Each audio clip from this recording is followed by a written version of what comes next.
Hello दोस्तों, एक बार फिर से आप सभी का मैं बहुत बहुत स्वागत करता हूं अपने इस मंच पर।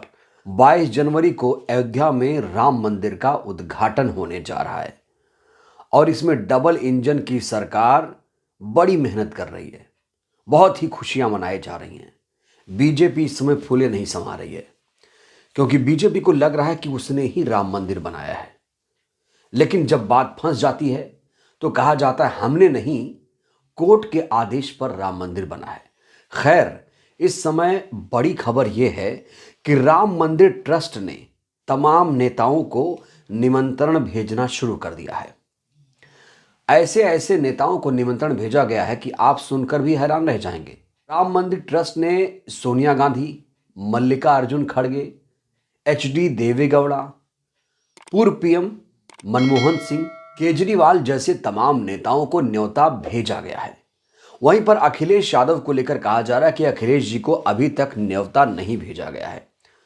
अखिलेश जी से पूछा गया कि आप क्या 22 जनवरी को अयोध्या जाएंगे, तो अखिलेश जी ने जवाब दिया कि हाँ, क्यों नहीं, निमंत्रण आया तो जरूर मैं अयोध्या जाऊंगा। तो दोस्तों, अखिलेश यादव इस समय निमंत्रण का इंतजार कर रहे हैं। लेकिन मैं आपको यहां पर बता दूं, जो राम मंदिर ट्रस्ट है उसने एक बयान भी जारी कर दिया है।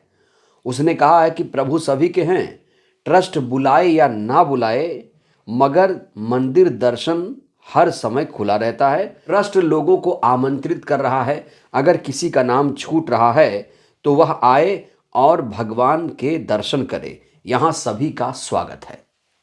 तो दोस्तों, यहां पर अखिलेश यादव कहीं ना कहीं पशुपेश की स्थिति में है। तो दोस्तों, खेल, धर्म, राजनीति, कारोबार और फिल्मी जगत से कई हस्तियों को 22 जनवरी के लिए आमंत्रित कर दिया गया है और कहा जा रहा है कि अखिलेश जी को आमंत्रित नहीं किया गया है। कुछ लोग विवादित बयान भी दे रहे हैं कि इनके पिताजी ने राम भक्तों पर गोलियां चलवाई थीं, इसलिए इनको यहां नहीं बुलाया जाएगा। इस तरह के भी बयान सामने आ चुके हैं।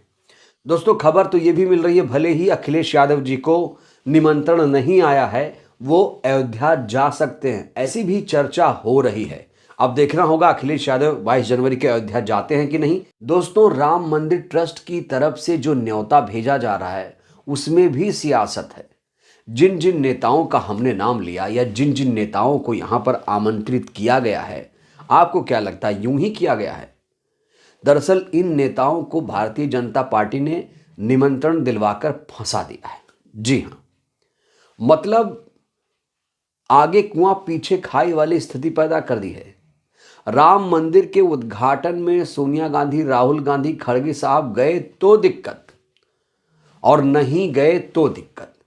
जाएंगे तो मुसलमान नाराज हो जाएंगे, नहीं जाएंगे तो भारतीय जनता पार्टी अपने चुनावी मंच से नारा देगी, आरोप लगाएगी कि ये राम विरोधी हैं, ये भगवान विरोधी हैं। वहीं दोस्तों, एक ऐसी नेता देश में है जो पूर्ण रूप से धर्मनिरपेक्ष है, उसकी पार्टी धर्मनिरपेक्ष है। वो पार्टी जो संविधान में विश्वास करती है, वो पार्टी जो पूर्ण रूप से अंबेडकरवादी है। मैं बात कर रहा हूं बीएसपी सुप्रीमो मायावती की।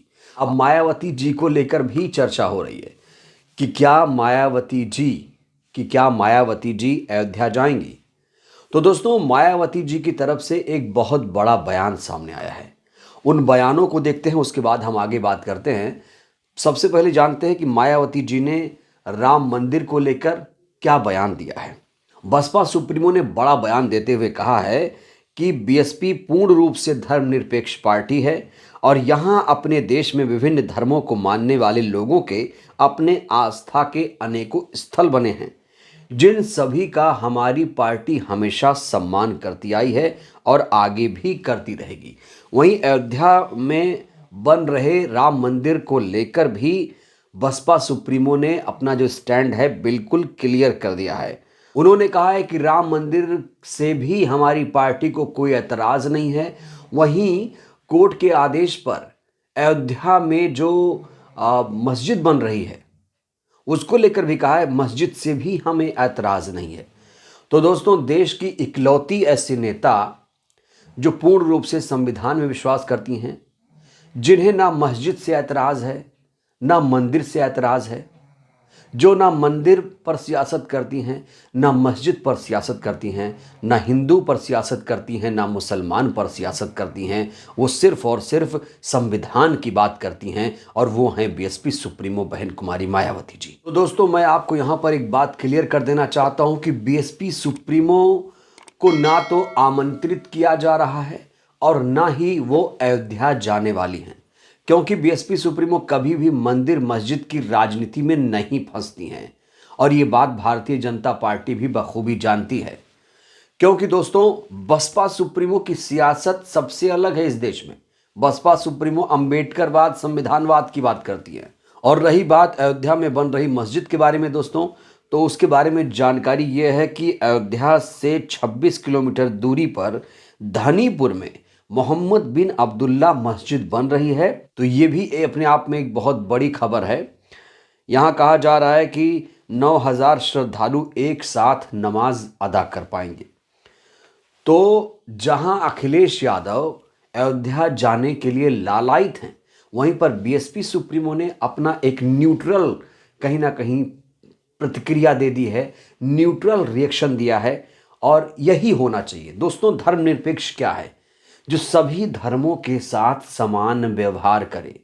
जिस तरीके का राजनीति में आचरण बीएसपी सुप्रीमो का है, मायावती जी का है, ऐसे नेता इस देश में बिरले ही मिलेंगे जो पूर्ण रूप से धर्मनिरपेक्ष हैं, और ना सिर्फ किताबों में, ना सिर्फ सैद्धांतिक रूप से, बल्कि व्यवहारिक रूप से भी बसपा सुप्रीमो धर्मनिरपेक्ष हैं। कभी आपने देखा बसपा सुप्रीमो को किसी मंदिर में जाते हुए? वो हमेशा से मानवतावाद की बात करती हैं, बेरोजगारी, महंगाई, गरीबी, अशिक्षा, इसके बारे में बात करती हैं। लेकिन एक बात यहां पर क्लियर हो चुकी है कि बीएसपी सुप्रीमो अयोध्या नहीं जाएंगी। 22 जनवरी को वो अयोध्या नहीं जाएंगी, ये बात एकदम क्लियर मानी जा रही है। तो दोस्तों, 2024 का चुनाव जैसे जैसे नजदीक आ रहा है, भारतीय जनता पार्टी हिंदुत्व का कार्ड खेल रही है। वहीं पर सॉफ्ट हिंदुत्व पर तमाम पार्टियां भी चल रही हैं। एक बड़ी जानकारी भी मैं आपको यहां देना चाहता हूं कि राम मंदिर ट्रस्ट ने उन्हीं पार्टियों को आमंत्रित किया है जो राष्ट्रीय पार्टियां हैं, यानी राष्ट्रीय पार्टियों के अध्यक्ष को आमंत्रित किया गया है।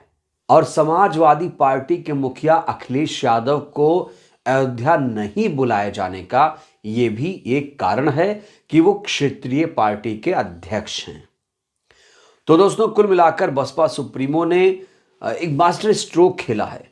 बीजेपी ने जिन जिन पार्टियों को आमंत्रित किया गया है वो पार्टियां फंस सकती हैं, लेकिन बीएसपी सुप्रीमो ने अपना अलग ही ट्रैक बना रखा है, अपनी अलग ही राजनीति में लकीर खींची है, लिहाजा उन पर कोई भी फर्क नहीं पड़ने वाला है। तो दोस्तों, इस वीडियो में फिलहाल के लिए बस इतना ही। ये वीडियो कैसी लगी? वीडियो अच्छी लगी हो तो लाइक कर दीजिएगा, चैनल को नए हैं तो सब्सक्राइब करिए। अपना बहुत ख्याल रखिए। शुक्रिया।